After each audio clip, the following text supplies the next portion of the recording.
In November of 1910, at a time when most Americans were preparing for winter and thinking of ordinary life, a private railcar sat silently in the shadows of Hoboken, New Jersey. Its windows were covered. Its purpose was unannounced. The men boarding it arrived separately, avoiding eye contact, avoiding attention, avoiding history.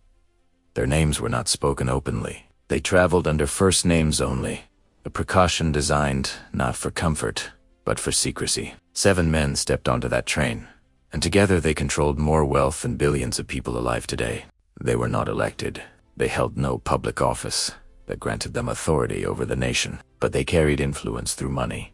And with money comes power greater than law, greater than policy, greater than most governments dare to admit. Their destination was Jekyll Island, a privately owned, isolated island off the coast of Georgia, accessible only by those wealthy enough to claim pieces of America as personal estates. For 10 days, these 7 men sat behind locked doors, speaking words meant never to reach the public. They drafted the legislation that would later become the Federal Reserve Act, not a financial reform for the people, but a structure designed by men of capital, for the benefit of capital. They created America's central bank in secrecy, a system built to create money, control credit, direct interest rates, and influence the rise and fall of entire economies. The Federal Reserve was not born in Congress.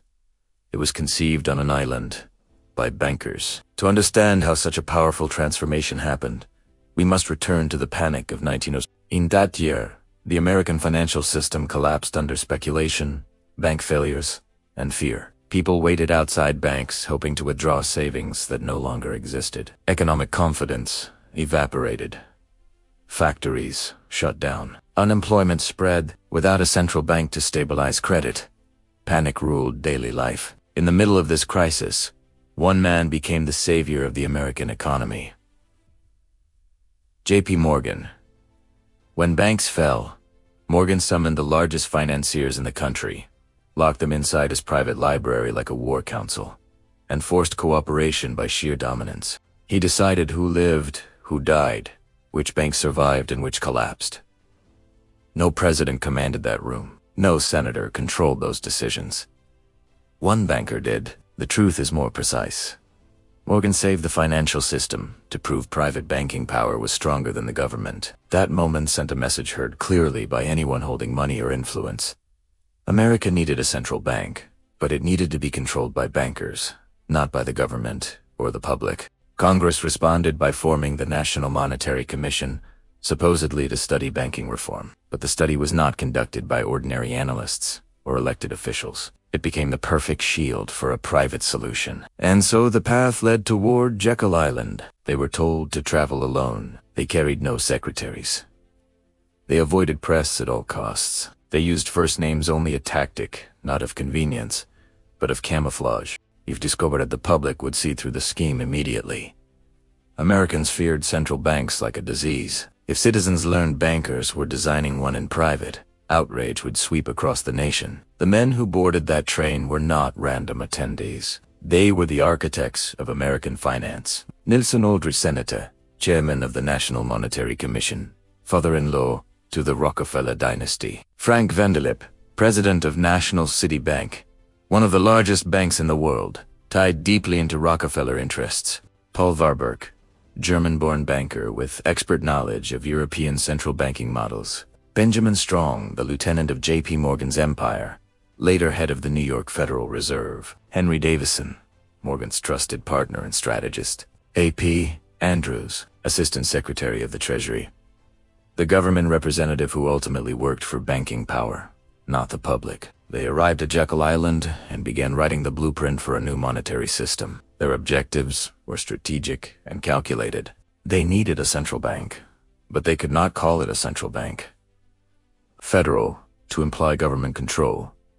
Reserve, to suggest backing and safety. The name itself was camouflage, crafted to hide private influence behind patriotic language. They needed public support, but the public despised Wall Street. So they designed 12 regional Federal Reserve banks to create the illusion of decentralization. But the New York branch, where the largest banks operated, would hold true power. Voting rights in the system would belong primarily to private banks, not elected officials. The structure guaranteed that banking interests would guide policy indefinitely. They needed control of money, but they could not allow money to remain backed by gold or silver.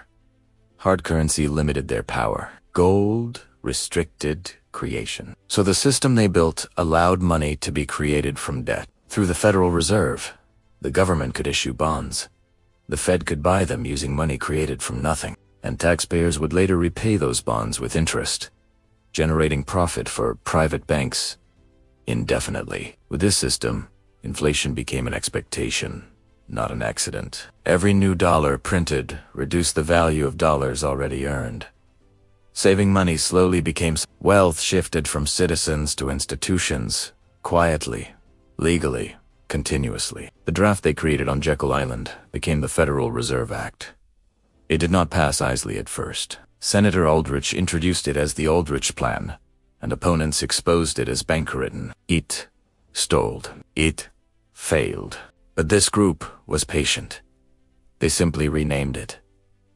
They rebranded it as a democratic reform, not a banker's scheme. They pushed it forward again, and they timed it perfectly. On December 23, 1913, just 2 days before Christmas, when many legislators had already left Washington, when attention was thin, when exhaustion softened resistance, Congress voted. Few read the bill.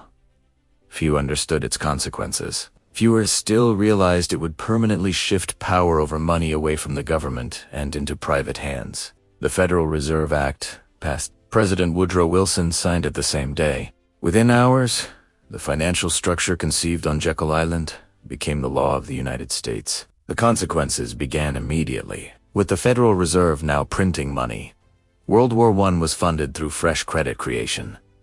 Government spending surged. Banks earned record interest from war loans.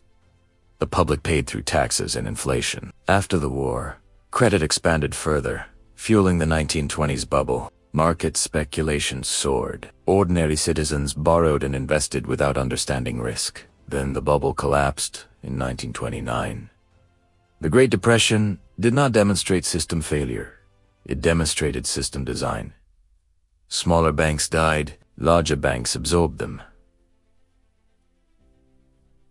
Wealth concentrated upward. The Federal Reserve did not stop the collapse. It allowed consolidation. Crises benefited the architects more than stability ever could. World War II repeated the cycle. Massive borrowing financed by newly created money. Debt multiplied. Banks profited again.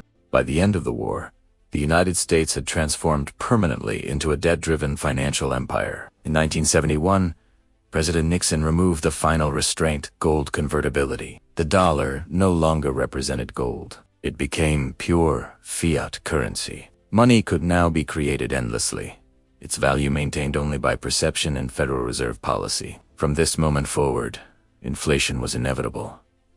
No commodity backed the dollar. Only trust.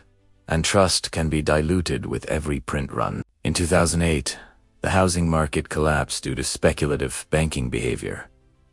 Millions lost their homes. Unemployment surged. But the Federal Reserve printed trillions to rescue major institutions.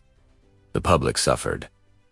Banks survived. The pattern stayed intact. In 2020, during pandemic disruptions, the Federal Reserve created over $4 trillion in new currency within months. Stock markets hit record highs while small businesses closed forever. Billionaires gained wealth at historic speed. Meanwhile, prices climbed. Everyday people paid more for food, rent, energy, survival. The dollar weakened. Income did not rise to match inflation.